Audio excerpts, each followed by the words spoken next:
Salut!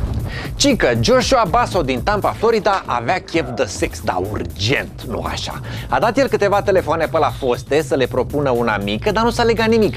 Colac peste pupăză, a mai și rămas fără minute la mobil. Și cum senzația devenea o urgență, iar singurul număr gratuit la care mai putea suna era 911, a sunat la apelul de urgență și a propus operatoarei o partidă de sex. Ba, a promis și că vine la ea acasă să-i fie mai ușor. Pentru că a fost refuzat, a sunat încă o dată și încă o dată și, mă rog, la sfârșitul celui de-al 5-lea apel, poliția era deja la ușa lui și l-a arestat. Bănuiesc că în celulă a avut parte de sex pe săturate. Generic?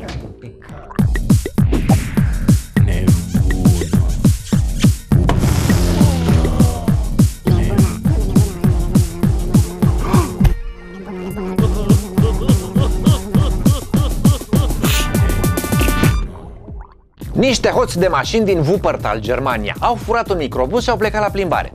N-a durat mult și microbuzul a intrat într-un stâlp. Ce a speriat așa, frate, s-au întrebat polițiștii mai târziu când au găsit mașina și au remorcat-o până la un garaj, unde au lăsat-o liniștiți până a doua zi dimineață. Dimineață a venit păgubașul, care primul lucru a întrebat dacă Cezar e sănătos. Care Cezar, frate, că în cabină nu mai era nimeni. Băi, dar în spate s-a uitat cineva? Nu, a zis poliția, că noi nu umblăm la marfă. Ce marfă, frate, sunteți bolânzi? A întrebat păgubașul. Nu vedeți ce scrie pe microbuz? Circus Probst. Noi suntem circ, nu cărăm marfă. Da? Dar ce cărați mâncava, tata?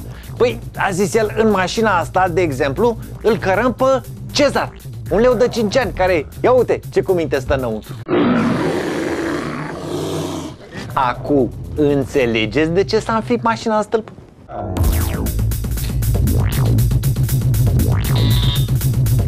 Îmi povesteau ai mei că atunci când s-a inaugurat, pasajul Bucur-Obor a fost predat fix la termenul stabilit, iar secretarul general, în aplauzele națiunii, a tăiat panglica inaugurală la lucrarea care arăta impecabil. După câteva zile, au apărut picamerele care au început să spargă din nou, din cauza că, pentru a fi gata la timp, nu mai trăseseră prin asfalt cablurile de energie sau cablurile de telefonie, mă rog. Ani de zile după inaugurare, pasajul a arătat cârpit ca o plapumă de cercetor. Mi-am adus aminte de asta văzând șoseaua din Zhengzhou, din centrul Chinei, care s-a modernizat, adică s-a lărgit de la 3 la 6 benzi. Foarte frumos, săpături, buldozeri, asfaltare, tăiat de panglici, gata. Abia după o vreme, după mai multe accidente rutiere grave, au băgat de seamă că, drept în mijlocul uneia dintre benzile centrale, rămăsese un stâlp. Un stâlp, frate, care susținea cabluri electrice și pe care automobiliștii îl bușeau într-o veselie.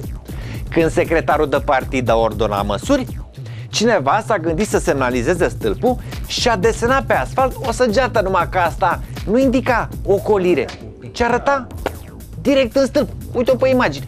Să știe omul ce să înfinge. Doamne ferește, dar stați că mai știți ce se va rezolva cu acest stâlp?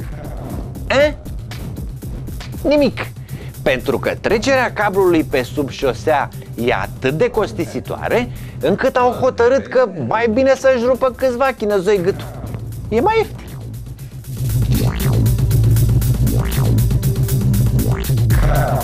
Riquelme Abanto din Peru a ajuns la spitalul din Cajamarca cu dureri abdominale. Fiind grav, medicii l-au pus pe masă de operație și uite așa au descoperit că de fapt avea o gaură în stomac, prin care ieșea un cui, aflat lângă alt cui, încurcat într-o sârmă, printre câteva monede și un mic briceac. Pana mea, s-au crucit doctorii și când au scos tot ce era de scos din stomac, se strânseseră cam 900 de grame de metale care îi provocaseră lui Riquelme o indigestie de zile mari. Aproape un kil de fier! Doamne ferește! Luat la întrebări când s-a trezit din anestezie, tipul și-a adus aminte că obișnuia să mănânce mici obiecte de metal. De ce? Așa, îi place gustul? Nu, nimic deosebit, au gust de metal. Atunci, păi dacă în februarie, a răspuns el, a mâncat 17 cuie, unul câte unul și n-a pățit nimic, de ce să nu mai încerce? Băi, nu zic eu bine? Trăim într-o lume de nebuni în care, sper, noi suntem excepția. Iată ce am primit de la doctor pentru ăla mic. Păi de unde bani, frate, pentru vitamine și alte alea, a? Păi să vedem. Și care are nevoie de fier pentru oase și de fosfor pentru memorie. Păi e criză, frate. De unde bani? Fier și fosfor? Fier și fosfor? Alo, nevastă, ia vino încoa. Aduci tu niște cuie și niște gămălini de chibrit să vezi ce îl întrebăm noi pe ăsta micu cu rețeta de criză.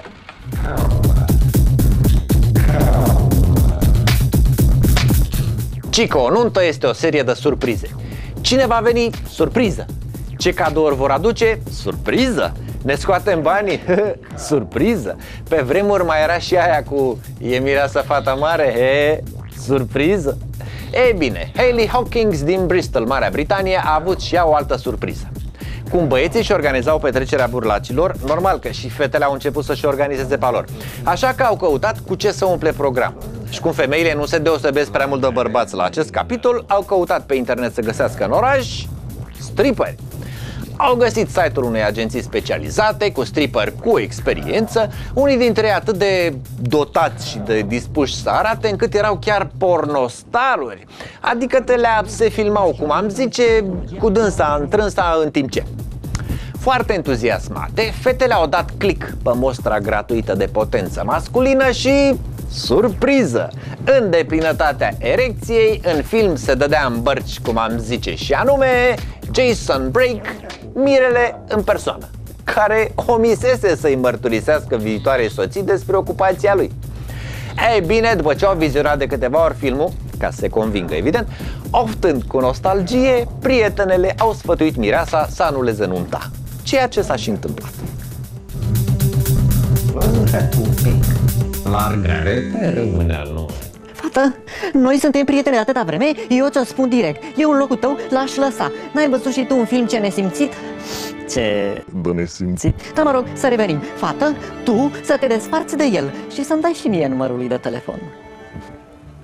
Bă, tata, nu știu câte nebunii ați apucat voi să faceți la capitolul ale tinereții valuri. Numai că, sper, niciunul n-a ajuns în situația următoare.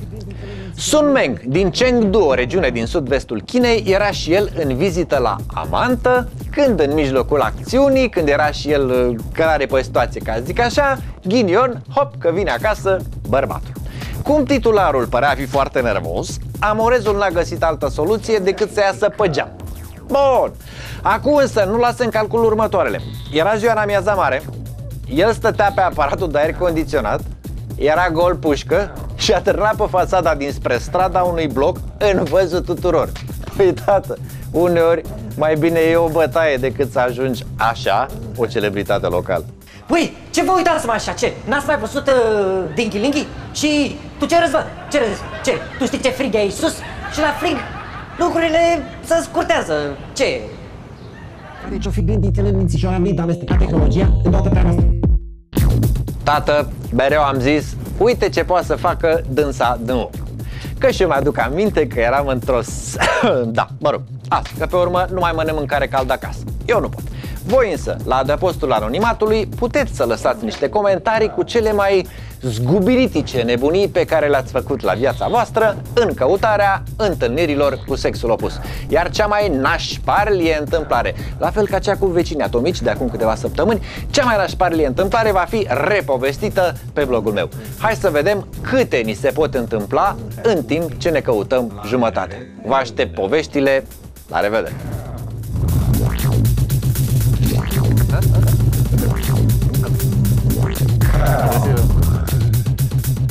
Fata?